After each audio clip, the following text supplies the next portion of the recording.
Me desperté una mañana de día festivo con un mensaje que lo cambió todo. Aún estaba oscuro afuera, la casa estaba en silencio. Mi teléfono vibró una sola vez sobre la pequeña mesa junto a mi cama. El mensaje decía: no iremos hoy, los planes cambiaron, pasaremos el día con su familia. Eso fue todo, sin disculpas, sin explicación, sin un ¿estás bien? Solo eso, lo leí una vez, luego otra, y una tercera vez, como si las palabras fueran a suavizarse si las miraba el tiempo suficiente. No lo hicieron, no lloré, no sentí rabia, lo que sentí fue algo mucho más frío. Una comprensión profunda y vacía. Esa mañana, exactamente a las 5:42 de la mañana, comprendí que ya no importaba en mi propia casa. Mi nombre es Elena Morales, tengo 70 años. Y así fue como desaparecí sin que nadie lo notara. Afuera, podía escuchar risas lejanas, música que llegaba desde las casas. Vecinas, personas despertando para celebrar. Dentro, yo estaba sentada en el borde de una cama estrecha, en una pequeña habitación detrás de la cocina. Esa habitación antes era un depósito, ahora, era mía. La casa era grande, 2 pisos, un pequeño jardín al frente, un lugar que mi esposo y yo construimos juntos durante más de 40 años, ladrillo a ladrillo, sueño a sueño. Pero mi espacio en esa casa había ido reduciéndose con los años, hasta que no quedó nada. No me apresuré, me levanté despacio, con las articulaciones doloridas, y miré alrededor. Una cama individual, una mesita astillada, unas pocas prendas colgadas en un riel sin puerta. Eso era todo lo que quedaba de una mujer que alguna vez dirigió todo un hogar. Me agaché y saqué una vieja maleta de debajo de la cama. Olía a polvo y a tiempo. La había usado décadas atrás, cuando mi esposo Andrés y yo viajamos juntos por primera vez como matrimonio. La puse sobre la cama y empecé a empacar. 3 blusas, 2 pantalones, un suéter, ropa interior. Entonces me detuve, porque algo me golpeó con fuerza. Todo lo que poseía, todo lo que realmente era mío, cabía en una sola maleta. Esa realidad dolió más que el mensaje. Mientras empacaba, la casa comenzó a llenarse de sonidos, pasos, cajones abriéndose, un niño llorando, otro riendo. Mis nietos ya estaban despiertos. Escuché a su madre hablar primero en voz baja, luego con dureza, y otra vez suave. Yo permanecí en silencio. A las 8:15, la puerta principal se cerró, un motor arrancó. Se fueron, sin despedida, sin tocar a mi puerta. Solo volvió el silencio. Terminé de empacar. Luego tomé una pequeña caja de madera que guardaba en el cajón. Dentro estaban las cenizas de mi esposo. La sostuve con cuidado. Nos vamos, susurré. Ya es hora. Llamé a un taxi. Dijo que llegaría a las 9:30. Perfecto, no quería drama, no necesitaba explicaciones. Algunos finales no requieren ruido, solo requieren valentía. Me senté en la cama, con el abrigo puesto y la maleta a mis pies, y por primera vez en años, me permití recordar quién había sido. Yo era Elena Morales, maestra durante más de 30 años, una esposa que construyó una vida desde cero, una madre que alguna vez lo fue todo para su hijo, una mujer con opiniones, sueños. Una voz, en algún punto del camino. Esa mujer se fue apagando, no porque fuera débil, sino porque fue buena. La gente suele pensar que la pérdida ocurre de golpe. No es así. Nadie se despierta un día y de pronto se vuelve invisible. Uno desaparece en partes, pequeñas partes, tan pequeñas que casi no se notan. Todo comenzó 3 años antes. Mi hijo Mario llegó una tarde con esa sonrisa nerviosa que tenía de niño cuando rompía algo y esperaba que yo no me enojara. Mamá, dijo, quiero que conozcas a alguien. Ese día conocí a Claudia. Entró a mi sala como si ya le perteneciera, cabello perfecto, maquillaje cuidado, pasos seguros. Sonrió y me dio la mano. He escuchado mucho sobre usted, dijo. Yo llevaba un delantal. Mis manos olían a jabón y cebolla. Me sentí extrañamente pequeña en mi propia casa. Ignoré esa sensación. No debía hacerlo. Se casaron rápido, una ceremonia sencilla. Dijeron. Yo me senté en silencio entre los invitados mientras extraños organizaban todo. Después de la boda, pidieron quedarse solo un tiempo. Por supuesto que dije que sí, que madre no lo haría. Al principio parecía temporal, luego se volvió permanente. Un día, Claudia sugirió usar el dormitorio principal. Tiene baño propio, dijo amablemente. Tiene más sentido. Ese cuarto guardaba recuerdos. Ahí dormí junto a mi esposo durante décadas. Ahí lloré cuando murió. Ahí su ropa aún olía a él. Me mudé, sin protestar. Luego necesitaron otra habitación para oficina, después otra para el bebé. Al final, terminé en el pequeño cuarto detrás de la cocina. Es solo por ahora, dijo mi hijo. Hasta que nos mudemos. Nunca se mudaron. Luego comenzaron a desaparecer cosas. Al principio, cosas pequeñas, cortinas que cosí con mi madre, muebles que elegí con cuidado. Cada cambio venía con una sonrisa y una razón. Esto se ve más moderno, así hay más espacio. Es mejor para los niños. No discutí, no quería ser una carga, hasta el día que regresé del médico y encontré la vitrina vacía. Las figuras de cerámica que mi madre coleccionó durante 40 años habían desaparecido, vendidas, por unas cuantas cuentas. Solo eran adornos, dijo Claudia. Mi hijo estuvo de acuerdo. Eran viejas, viejas, como yo. Luego se fue el piano, después la vajilla de té, luego mis discos, la mecedora donde amamanté a mi hijo, y finalmente, el reloj, el reloj de mi esposo, un reloj de oro que usó todos los días de su vida. Una mañana desapareció. Lo están reparando, dijo Claudia. Nunca volvió. La casa también cambió, paredes pintadas, azulejos cubiertos, plantas reemplazadas, nada de nosotros quedó. La casa se volvió limpia, moderna, vacía, hermosa, sin alma. Una tarde, mientras limpiaba, encontré una caja escondida en un armario del pasillo. Dentro estaban todas nuestras fotos, bodas, cumpleaños, viajes, décadas de amor reducidas a una caja. Polvorienta, me senté en el suelo y lloré hasta que me dolió el pecho, y aún así, me quedé, porque creía que si permanecía en silencio el tiempo suficiente, volvería a pertenecer. Luego nacieron mis nietos.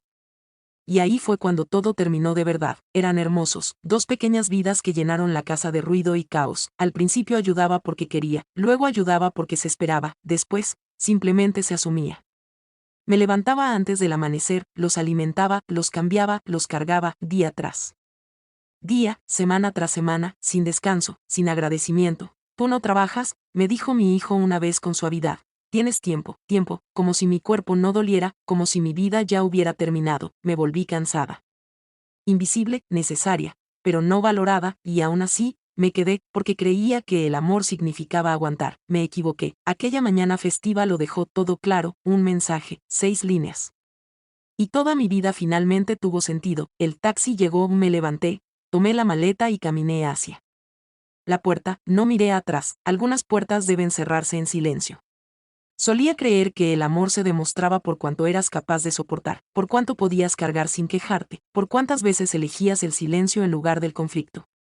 ¿Por qué tan pequeña estabas dispuesta a hacerte para que otros estuvieran cómodos? Esa creencia casi me borró por completo. Después de que nacieron los gemelos, el tiempo dejó de pertenecerme. Mis días ya no tenían nombre. Eran solo una sucesión de necesidades, un llanto, un biberón, un pañal, otro llanto. Me despertaba antes del amanecer cada mañana, no porque sonara una alarma, sino porque mi cuerpo había aprendido a escuchar la angustia. Me incorporaba en la oscuridad, con los huesos rígidos, y esperaba. A veces llegaba a la cuna antes incluso de que empezara el llanto. Así de alerta me había vuelto. Al principio, todos decían que yo era maravillosa. Eres una bendición, me dijo Claudia en esas primeras semanas. No sabemos cómo haríamos sin ti. Esas palabras se sentían bien, demasiado bien, me envolvieron como una manta suave, y no noté cuando la gratitud se convirtió silenciosamente en obligación. Claudia se quedó en casa al principio, se movía despacio, cansada, sanando. Lo entendía, cocinaba, limpiaba, ayudaba. Me decía a mí misma que era algo temporal. Luego volvió a trabajar. Su trabajo era frente a una computadora. En el dormitorio que antes había sido mío, cerraba la puerta y decía que necesitaba silencio. Yo me convertí en ese silencio. Mi hijo salía temprano todas las mañanas, besaba rápido a los niños.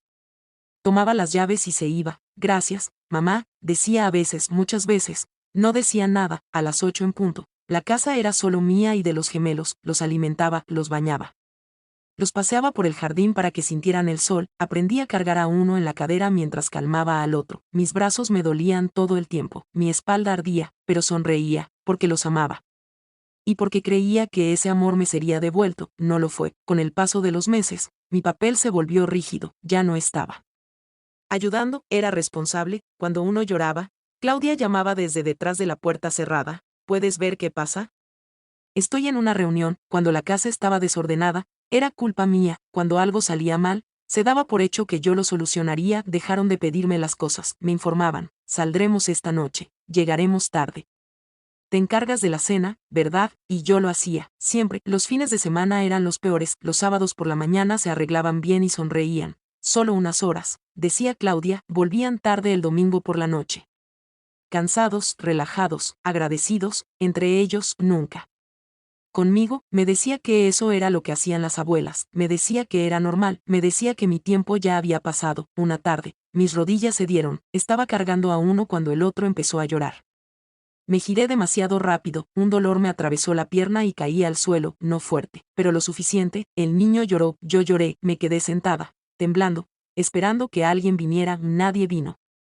Claudia estaba en una llamada, Mario estaba en el trabajo, me levanté sola y algo dentro de mí se quebró. Esa noche intenté hablar. Estoy muy cansada, dije en voz baja durante la cena. Creo que necesito ayuda. Mario se sorprendió. ¿Ayuda con qué? Con los niños.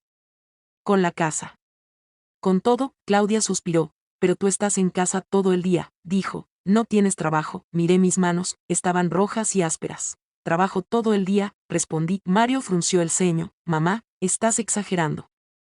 Esa palabra otra vez, exagerando. Después de eso, dejé de pedir, dejé de hablar. El silencio se volvió más fácil que ser ignorada. Luego vino el dinero. Mi pensión no era grande, pero era segura. Al principio ofrecí ayudar con los pañales y la comida, me pareció natural, luego se volvió algo esperado. Claudia me pasaba recibos. Luego te devuelvo, decía, nunca lo hizo, mis ahorros se fueron reduciendo, nadie lo notó. Mientras tanto, la casa seguía cambiando, todo rastro mío era eliminado. Cuadros reemplazados, muebles cambiados, incluso mis plantas desaparecieron. Pregunté una vez por mis flores favoritas. No encajaban con el estilo, dijo Claudia. El estilo. Una noche, mientras doblaba ropa, escuché risas desde la sala. Estaban viendo videos antiguos en el teléfono de Claudia. Me apoyé en la puerta. ¿Tienes videos de cuando Mario era pequeño? Pregunté suavemente. Claudia se detuvo. Creo que no siguió deslizando fotos de viajes, fiestas, rostros sonrientes. Ninguno me incluía. Esa noche no pude dormir. Me di cuenta de algo aterrador. Si yo desaparecía, nada en esa casa demostraría que alguna vez estuve allí. El momento decisivo no llegó con ruido, llegó en silencio, en una mañana como cualquier otra. Me desperté con fiebre, me dolía la cabeza, mi cuerpo se sentía pesado. Aún así, me levanté, los niños lloraban, me movía despacio. Mareada, Claudia salió del dormitorio, vestida para ir a trabajar. No te ves bien, dijo. Estoy enferma, respondí. Ella dudó, luego miró su reloj. De verdad no puedo quedarme hoy en casa, hizo una pausa. Podrás arreglártelas, ¿verdad?